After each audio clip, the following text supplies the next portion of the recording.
Bienvenidos a la ceremonia de los Oscars de 1948. A continuación pasaremos a anunciar a los nominados al mejor cortometraje de animación. Para empezar, Mouse Records, de Warner, con su fantástico estilo de animación ultradinámica. Walt Disney, con su precioso estilo basado en la perfección, opta a la estatuilla con dos candidatos, Mickey Mouse en Mickey and the Seal y el Pato Donald en Tear for 200. Metro-Goldwyn-Mayer ha presentado Tom y Jerry en The Little Orphan. Con su animación meticulosa y creativa, parece que serán los ganadores este año.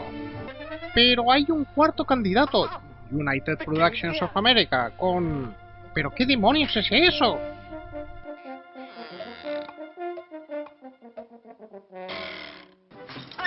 ¡Es un comunista! John Hawley, de United Productions of America, había inventado el concepto de la animación limitada, también conocida como semi-animación.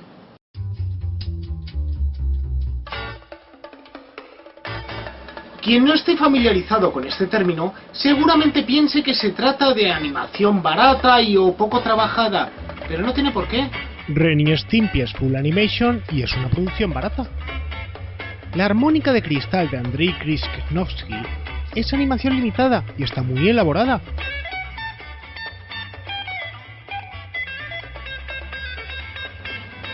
Pero es cierto que a la larga ha consistido en técnicas para abaratar costes. Su principal característica es la diferencia de frame rate, los dibujos realizados por segundo. En el rincón izquierdo, con un coste de 85 millones de dólares, Hércules de Disney. Y en el rincón derecho, con un coste de 4 dólares, 8 sacos de arroz y un estofado de Pyongyang, Hércules de Jetlag Production. Round 1, fight!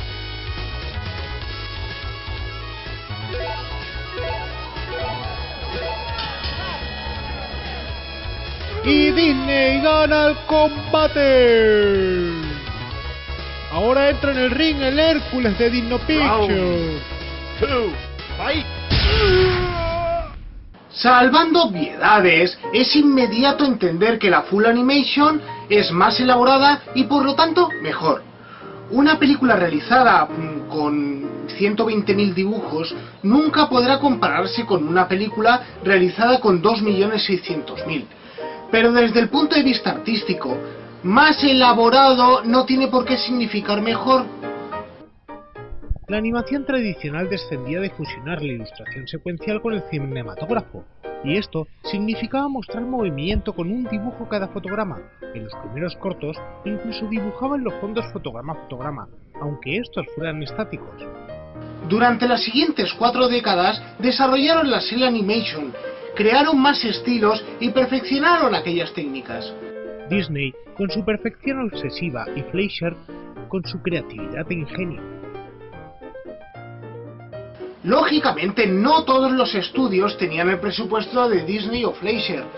Warner, en sus orígenes, para imitar el estilo Disney con la mitad de presupuesto, tuvieron que inventar dos técnicas complementarias, la repetición de escenas y el cel reversal. Reaprovechaban escenas ya animadas, también usaban trucos de espejos para cambiar la dirección del movimiento. Para ello tenían que diseñar personajes perfectamente simétricos, aunque estas técnicas de ahorro tienen más que ver con la edición que con la animación propiamente dicha.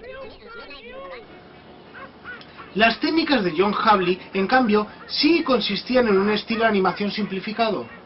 UPA era un estudio cutre de rebotados de Disney, pero no descartaron el estilo Disney por sus costes. Conocían los sistemas que tenía Disney para reducir costos. Fuera una rotoscopia y los efectos especiales chungos. Cambiar el sistema de cámara multiplano por el de Cell Overlay para dar sensación de tridimensionalidad con elementos estáticos en primer plano. Usar siluetas de personajes como recurso creativo. Hacer los fondos en acuarelas más rápidos que el guaje. Hacer más planos cortos. Animar solo a los personajes que se mueven y dejar al resto estáticos o frente. Usar usar la técnica de disparar a 2, hacer las escenas rápidas en 15 fotogramas por segundo en vez de 24, lo cual también hace que la escena sea más brutal. En una época en que Disney se había ido al infierno y Warner y Metro Goldwyn Mayer se metían de hostias, UPA se puso a hacer gafapastadas de estas. Disney precisamente se había hundido por hacerse los artistas con fantasía, pero los gafapastas de la época los tacharon de horteras y chabacanos. No hablarían de esta película como de una obra de arte hasta la moda psicodélica de los 60. Resulta que el arte que se llevaba en los 40 era... ¡Los mazaos blandiendo un hacha sobre una montaña de cadáveres! Nah. El cubismo, el art déco y el minimalismo. ¡Menudos pavos de mierda! Esto en animación se traduciría en hacer diseños con menos detalle, más angulosos, de línea gruesa y con los movimientos justos para expresar algo concreto. Tampoco hacía falta animar a 12 fotogramas por segundo. Este estilo de animación era más barato, sí. Y aunque esto solo fuera una consecuencia, les fue de gran ayuda, no solo por las cuestiones económicas y artísticas. Resultó que en la resolución de pantalla de televisión de los años 50, esta clase de diseños se reproducían mejor. Así que en cuanto llegó la crisis cinematográfica de los 50, la animación limitada se acabó imponiendo como norma. Fleischer, ahora conocidos como Famous Studios, fueron reduciendo costes hasta que la producción se volvió inviable. Disney también usó animación limitada para sus últimos cortos, hasta que prefirió abandonar el campo antes de mancillar más su prestigio. En Warner, Chuck Jones desarrolló otro estilo de animación limitada, la animación de supervelocidad. En vez de animar personajes, animas una nube de polvo. Metro Goldwyn Mayer fueron los últimos mohicanos de los cortos en full animation, hasta que el estudio se volvió inviable. Se adaptaron a la animación limitada y finalmente cerraron en 1957. Irónicamente, Tom y Jerry acabaron en los estudios Rembrandt, en Checoslovaquia, donde el exanimador de United Productions of America, Jim Dage, los animó en estilo barato, que se volvió muy popular en Europa del Este.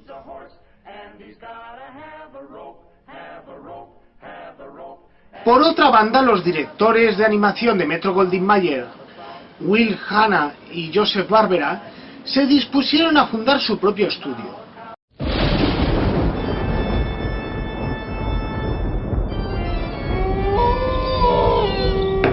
¡Hola, titis! Hanna-Barbera fue el primer estudio de animación planteado para la televisión. El problema es que las cadenas de televisión pagaban 11 veces menos que las distribuidoras de cine. El uso de animación limitada estaba fuera de cuestión, pero tenían que ajustar aún más los presupuestos. Tomaron las técnicas de United Productions y las abarataron aún más. Pasaron a animar a entre 6 y 8 fotogramas por segundo. Ni siquiera se tenía que animar a un personaje completamente. Podían animar solo un brazo o una boca, mientras el resto del personaje se dejaba estático en otro cel. Todos los ángulos de cámara eran frontales, ni picados ni contrapicados. Así podían reaprovechar mejor las escenas. Esto les permitió desarrollar el sistema de la animación cíclica. Para los desplazamientos, solo tenían que animar cómo movían un pie y luego el otro. Y desplazaban el fondo de forma cíclica tras de ellos, una y otra vez. Había muchos diálogos, así hacían muchos primeros planos, y ahorraban animar acción. Así como muchas veces, en vez de dibujar una animación complicada, como una colisión, mostraban la reacción de un personaje mirando la escena mientras se oía el ruido.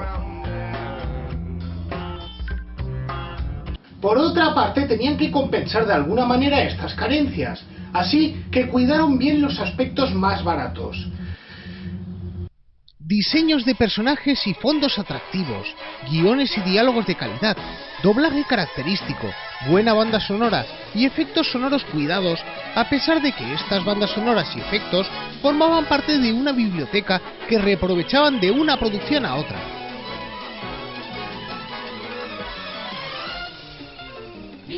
Gracias a esto, Hanna-Barbera consiguió evitar que sus empleados acabasen en la calle, creó un estilo propio y consiguió una cartera de personajes populares, y se hizo con el mercado de la animación televisiva, pero los beneficios eran tan ajustados que les hizo entrar en un círculo vicioso donde la única manera de mantener el negocio era sobreproducir y mantener la calidad baja.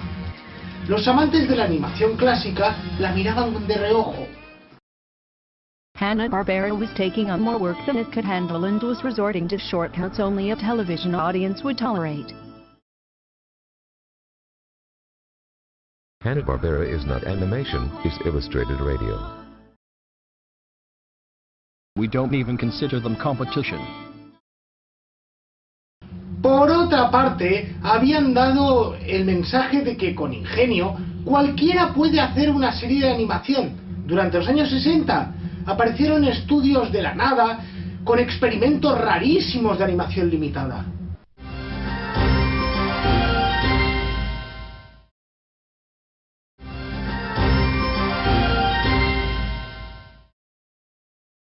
Durante los 60 aparecieron estudios de la nada con experimentos rarísimos de animación limitada.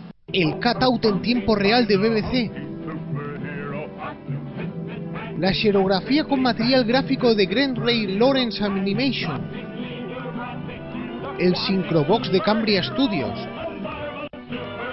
Y por supuesto, Filmation.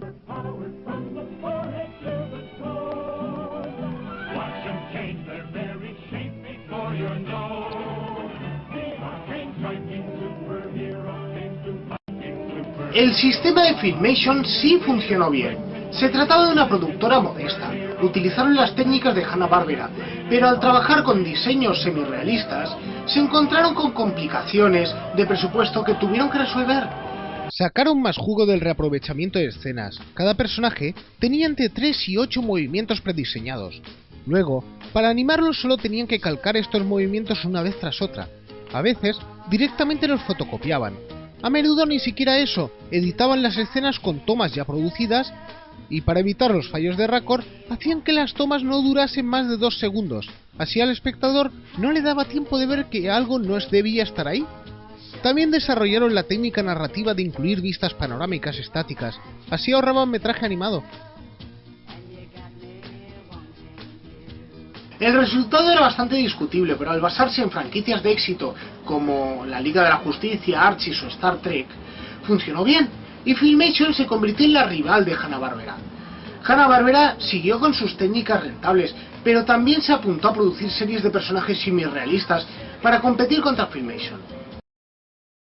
Filmating, the very first time I saw the cartoons. Ahorrémonos la opinión crickfalusiana de este tema.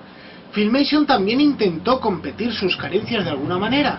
Aunque la mayoría de sus guiones consistían en repetir el mismo esquema una y otra vez. Intentaron hacer algunos guiones de calidad. Para Star Trek ficharon escritores conocidos de ciencia ficción. En sus últimas series también usaron efectos especiales creativos, como el backlit, el entramado Moiré o la rotoscopia. También inventaron un sistema de animación 3D para animar travelings con vehículos que consistía en grabar en alto contraste una maqueta negra con líneas blancas pintadas. Se saca el negativo, se imprime ese láser y se colorea. Quizá el problema de Filmation venía de base, era demasiado complicado animar a personajes semi-realistas con unas técnicas de animación limitada que hasta la fecha habían consistido en distanciarse de Disney. Pero no era imposible. Hacía falta encontrar un buen sistema para compensar las limitaciones, y fueron Toei Animation y Mushi Productions quienes dieron con esta fórmula.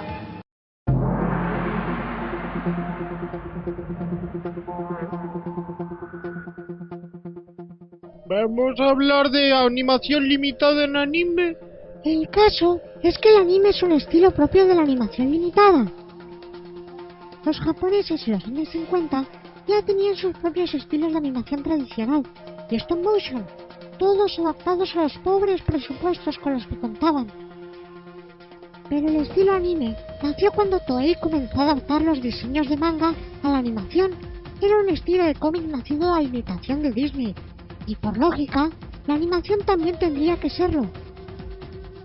Al conocer los métodos de Disney para ahorrar presupuesto, fue posible el anime en cines, pero seguía siendo demasiado caro para la televisión. El anime para televisión fue un invento de Mushi Productions. Mushi, ¿no era el estudio de Osamu Tezuka? Exacto. Tezuka partió de la base de Toei y adoptaron algunas de las técnicas de UPA y Hanna-Barbera. La cantidad de dibujos por fotograma, sobre todo, se vio muy afectada.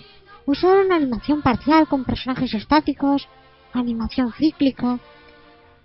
Obviaban escenas de acción, reutilizaban escenas y también añadieron un concepto propio, fondos difuminados o de motivos abstractos que se mueven cíclicamente para simular movimiento o enfatizar una escena. No parece la mejor manera de imitar a Disney. No, pero era el sistema que las producciones televisivas se podían permitir. Además, cuando la crisis televisiva, que había arrasado la animación cinematográfica americana en los 50, llegó a Japón a principios de los 70, el sistema de imitar a Disney dejó de ser rentable. Mushi quebró y Toei debió centrarse en el mercado televisivo, adaptándose a los presupuestos pertinentes. Pero hasta que llegó ese momento, hubo una fuerte competencia entre Toei y Mushi, donde lo que fue decisivo no fueron tanto sus sistemas para abaratar la animación, sino los sistemas para que la animación pareciese menos limitada de lo que realmente era. Entre Toei y Mushi compitieron por mejorar estos sistemas, al igual que Hanna-Barbera, les dieron una importancia vital a los aspectos más baratos de la producción, los guiones y diálogos, el diseño de personajes, los fondos y el aspecto sonoro. También le dieron mucha importancia a las gamas de colores, las iluminaciones y a los efectos especiales. El director de Toei, Yoshinori Kanada, inventó una técnica que consistía en dejar que cada animador se expresase en su propio estilo. Así ahorraban tiempo y le daban una estética más artística al producto. Y desde luego, no hay que olvidar la costumbre del anime de invertir en un lenguaje visual más avanzado. ¿Lenguaje visual avanzado? Eso no es caro. Usaban muchos zooms, traveling, panorámicas y planos de detalle para enriquecer visualmente escenas sin que el espectador recayese en que eran dibujos estáticos o randometraje.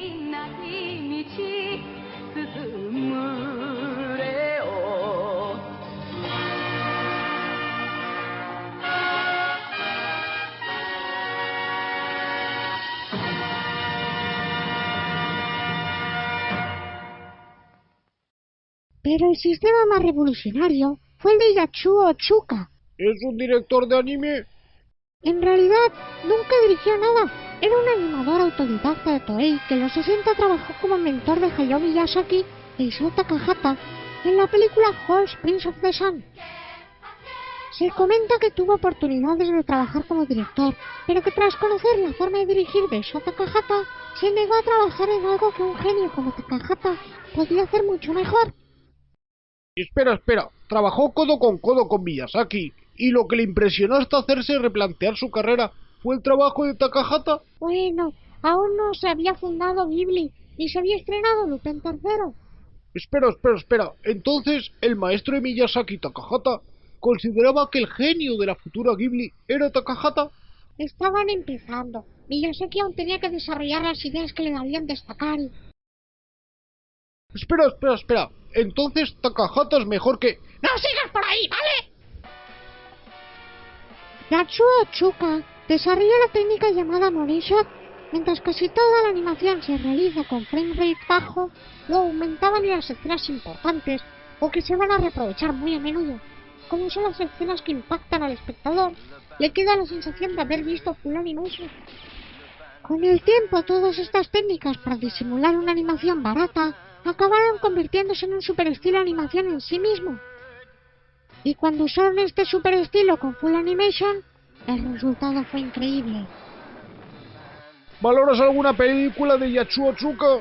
Quizá la película en la que se involucró más fue El Castillo de Cagliostro, donde trabajó como director de animación y diseñador de personajes. Pero El Castillo de Cagliostro es full animation. De hecho, se considera la primera superproducción de anime. Podríamos hablar de la serie Conan, el niño del futuro, donde Otsuka trabajó como diseñador de personajes. No conozco esa serie.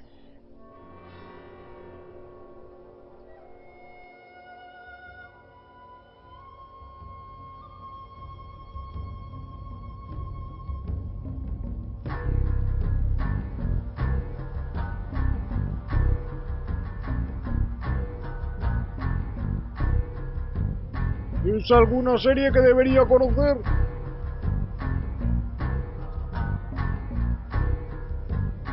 Se trata de la primera serie de animación completamente dirigida por Miyazaki en 1978 para Nippon Animation, y era una adaptación de la novela La Marea Increíble de Alexander Kay, un drama postapocalíptico sobre Conan, un niño que vive en un mundo devorado por los mares, que conoce a Lina, una niña que posee el secreto para que la última civilización existente, Industria, renazca como imperio gracias al poder de la energía solar.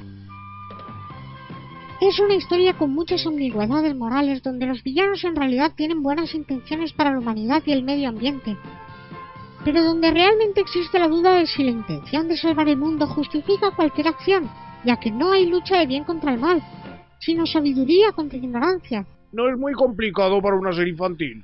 Lo es, pero lo increíble es que está llevado de forma maravillosa. Realización 5 estrellas, tanto el guión como la dirección. En cuanto al arte visual, es muy ambicioso. La animación era demasiado barata para que lo que Miyazaki quería realizar. Hay escenas en Bony Shot que están muy bien, sí, y por lo general aguanta bien, pero quizá debieron ser más modestos. Le doy 3 estrellas ninja a la animación, 4 al diseño de personajes. Está muy bien, pero tampoco innova mucho en la línea de Nippon, y 5 a los fondos, que junto a la elección de planos es una pasada. 4 estrellas ninja al arte visual. Y finalmente, la banda sonora. Es bastante cursi, pero tampoco está mal el toque melancólico que le da. Le doy 4 estrellas ninja. Valoración final, 5 estrellas ninja. 5 estrellas, ¿no te estás pasando con el fanboyismo? No, es una obra de culto que ha envejecido muy bien. Y en cuanto al argumento, fue precursora a Nausicaa, El castillo en el cielo y La princesa Mononoke. No es un tesoro perdido, la conocen bien los fans de Miyazaki, pero por algún motivo que no entiendo, con el tiempo no ha mantenido la popularidad de otras obras de la época de este equipo, como Heidi o Lupin III, salvo en el mundo árabe. Allí es muy popular hoy día. La animación limitada, unas técnicas de animación impopulares y despreciadas por muchos, a no ser que se usen con motivos artísticos, nunca dan buenos resultados. Pero fueron las técnicas que salvaron la animación americana durante los años 50, abrieron el mercado de la televisión y sirvieron de base para el estilo minimalista de UPA, Hanna-Barbera y el anime. Y estas técnicas fueron solo el principio, porque al fusionar estas técnicas con las propias del anime, añadir edición digital o incluso sustituir con animación flash, aquí, las posibilidades de realizar animaciones baratas se han acabado volviendo casi infinitas. Hasta pronto. It's important to have studios like Waterlands with no strong creative control to allow the animators to create great animation without someone boxing them into a style or a restrictive story. UPA killed the idea that cartoon animation was about well-drawn, funny moving cartoon animation. Flat simplified drawings allowed amateur artists to get into the business, and that's a blow we have never recovered from. Animation critics discuss everything except the quality of the cartoon animation and drawings and make people think that other add-on things are more important. Things that animation is not traditionally good at: acting, story, social statements, pathos, you name it, anything rather than the art itself. Change is right.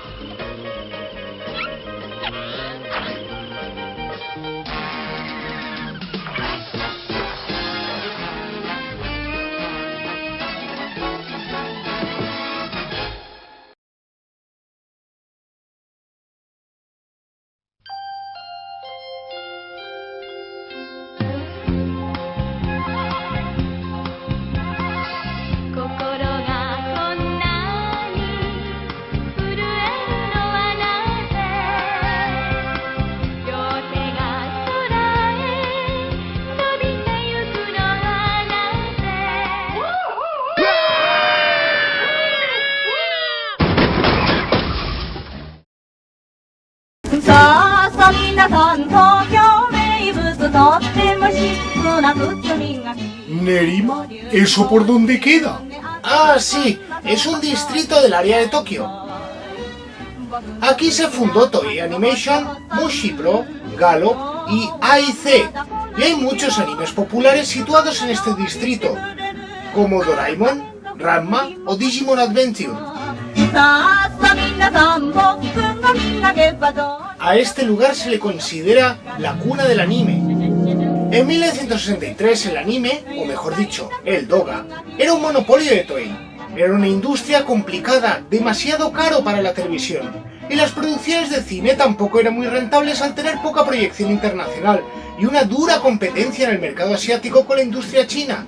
Las películas Sayuki, Sinbad no Boken y Wan Wan Chushigura habían buscado distribución en América, pero no tuvieron éxito.